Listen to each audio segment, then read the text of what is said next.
Peyğəmbər sallallahu aleyhi və səlləm hədislərin birində deyir ki, ya eyyuhənnəs, ey insanlar, əfşus sələm, salamı yayın.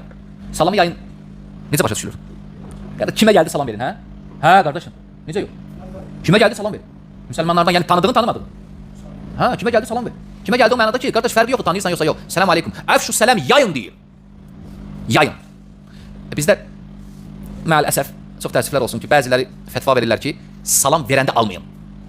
Ha, nəinki verməyin, versələr almayın. Salamı yayı, salam. Ümumi mövzu, ümumi çıxışda, parlaq.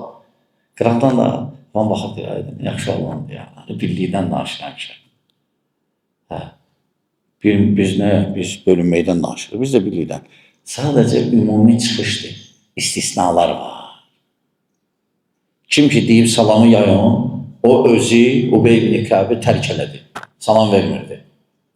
Deməli, nəsə var? Deməli, salamı yayın mütləq şəkildə, bəli, ona salamı yaymaq lazım, bəli. Lakin istisnalar var. Bu bidətçilərə aid deyil, xüsusən fəallara, xüsusən dəvət edənlərə, düşmən mövqe tutanlara. Bunlar onu şərh eləmir, bunlar onu qeyd eləmir. Bunlar deyir, ümmə salamı yayın. Bu da aldadıcı çıxışlar. Və ya, qardaşlar bölünür belə, gəlin bir olaq, bəsdir. Bu bölünməklə, yəni inciyib, yəni sən nəsə konfet verməmsən, gəl barışaq, yəni uşaqzadıq biz.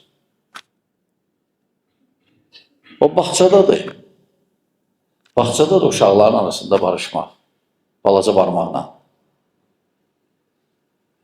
Burada ciddi məsələlər gedir.